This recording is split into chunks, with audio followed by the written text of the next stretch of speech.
삶을 살아가면서 생겨날 수 있는 여러 가지 궁금한 것들, 이런 것들을 자유롭게 표현할 수 있는 그런 시간입니다. 어저께 미술치료대학원 워크샵을 정신분석 특강을 했는데 그 특강 내용이 정신분석을 기초지식을 쌓고 꿈 해석을 익히면은 예술작품 분석 능력도 훨씬 일반 상식인의 수준에서 전문가의 수준으로 이렇게 업그레이드 되고 또 정신분석 바탕으로 꿈 해석을 익히고 예술작품 분석뿐만 아니라 신화 분석 나아가서 미술치료의 능력도 전문가 수준으로 업그레이드 될 수 있다. 이 내용을 3시간에 걸쳐서 미술치료 전문가들한테 이제 전했어요. 그래서 오늘 여러분이 다양한 질문을 하실 때 정신분석, 꿈 해석, 예술작품 분석, 신화 분석 또는 미술치료 작업하고 이제 연관성 이런 다양한 주제도 언제든지 질문을 할 수 있는 그런 영역입니다. 꿈 분석은 20년 동안 계속 가르쳤고 신화 분석은 7년 동안 연구하고 또 강의를 했고 예술작품 분석도 한 10년 강의를 했었어요. 정신분석을 응용하면은 인생의 다양한 주제가 되게 입체적으로 보이거든요. 그래서 여러분이 관심 있는 어떤 주제든 궁금한 게 있으면 질문하실 수 있어요. 뭔가 좋은 일이 생기면 더 불안이 올라오더라고요. 보통 분들은 좋은 일이 생기면 그냥 거기서 막 너무 많이 도취하고 좋은 쪽으로만 세상을 막 너무 도취하다가 탈도 나고 그러는데 자 이분은 좋은 일이 생긴데 불안이 또 올라와요. 도대체 왜 너무 좋은데 왜 뭔가 더 불안한 이 느낌은 뭘까? 이 물음을 하니까 문학치료 방면에 종사하시는 어떤 교수님이 나한테 한 말이 떠오르네. 참 이상해요. 전 세계를 또는 인생의 다양한 모습을 다채롭게 즐기는 게 내 꿈인데 해외여행을 하든 또 국내 어떤 곳을 가보든 너무너무 아름다운 장면을 보면 전혀 뜻밖에도 죽고 싶은 생각이 들어요. 이 질문하니까 그분의 그 말도 같이 떠오르네. 정신분석의 그 기본 원칙은 그런 어떤 주목할 만한 이렇게 현상 내지 증상 그런 게 있을 때 일단은 또 연상을 하게 이렇게 물음을 던지는 게 기본 원칙이에요. 이렇게 연륜이 많은 분들은 그 유사한 물음과 유사한 사례들 임상에서 이제 많이 접했기 때문에 곧바로 떠오르는 것도 있어요. 그런데 보다 신중하게 또 그 물음자한테 오류가 적게 진중한 답을 하려면은 물어야 돼요. 뭐 가령 구체적으로 어떤 상황에서 그런 것이 느껴졌어요? 그 상황을 한번 조금 더 떠올려 봐서 표현해 보실래요? 이렇게 증문집답 스트리밍은 연상을 충분히 듣기에는 간단치 않은 그런 소통 상황이라서 증문즉답이니까 그야말로 정신분석은 결코 증문즉답하진 않아요. 임상에서는. 그런데 일반 대중적 소통을 하는 차원에서 보통 그게 한 2가지 원인이 있어요.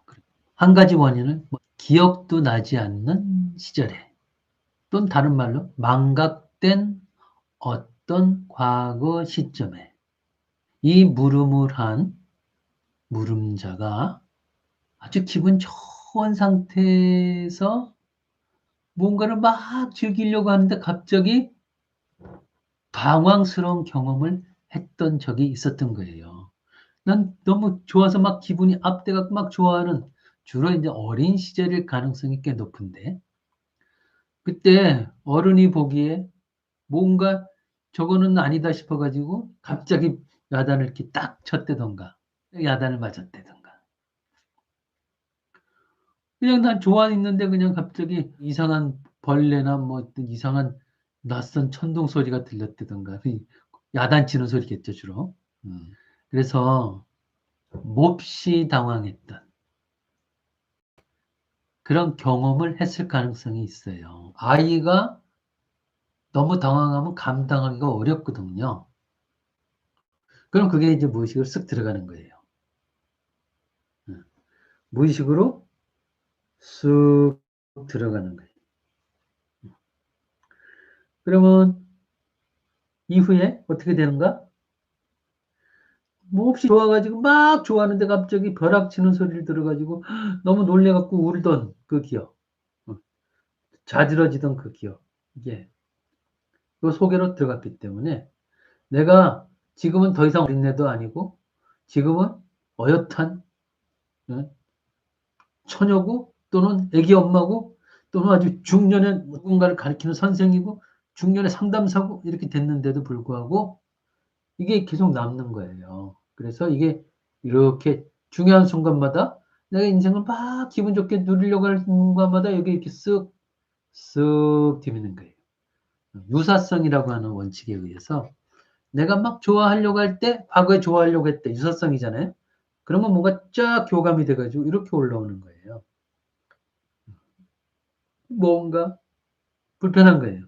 현상은 그렇게 불안하지 않은데 속이 불안한 거죠.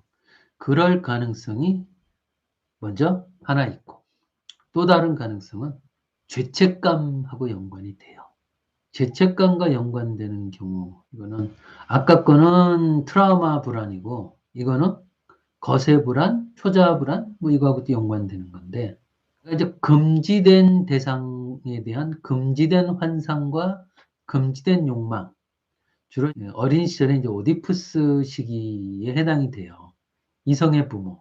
이성의 부모를 좋아하는 건 절대로 자연스러운 건데, 오디푸스 컴플렉스를 공부하신 분들은 그게 그렇게 상식과 다른 점이 있다. 이걸 좀 이해를 충분히 하실 수 있는데, 이성의 부모한테서 기원받고 사랑받아가지고 막 들떠 있고, 그러면서 속에서 오디푸스적 욕구를 가지는 거죠.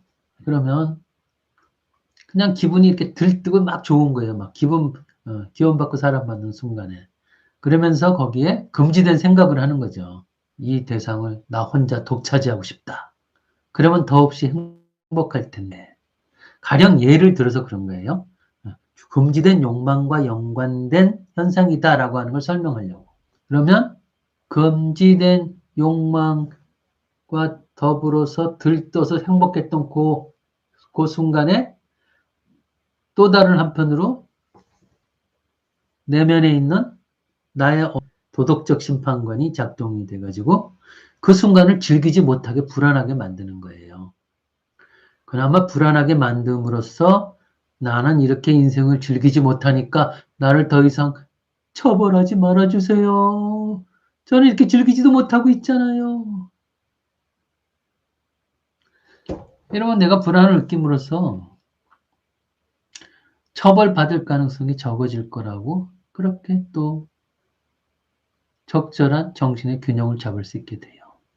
또 다른 가능성도 있지만 이 두 가지가 되게 주력 가능성인데 자, 첫 번째 가능성하고 두 번째 가능성 이걸 들을 때 질문하신 분 어떤 가능성이 자신한테 더 가깝게 느껴질까요?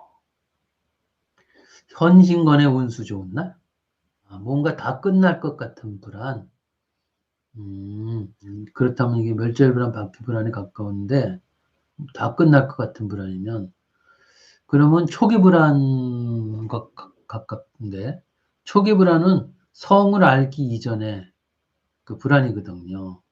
그럴 경우에는 엄마가 곁에 있어서 이제 든든해가지고 막 좋아하는데 어느 순간 엄마가 없어진 때 당황스러워.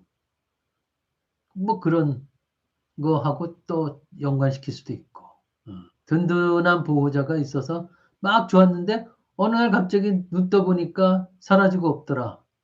그래서 좋은 상태가 한순간에 그냥 정반대로 돌변했던 그런 추억. 그래서 좋은 게 좋은 것만도 아니다. 좋다가 인생은 갑자기 정반대로 돌변하기도 하더라. 뭐 이런 초기 논란 경험이 깊었다면은 다 끝날 것 같은 불안. 잘 표현해 줬어요.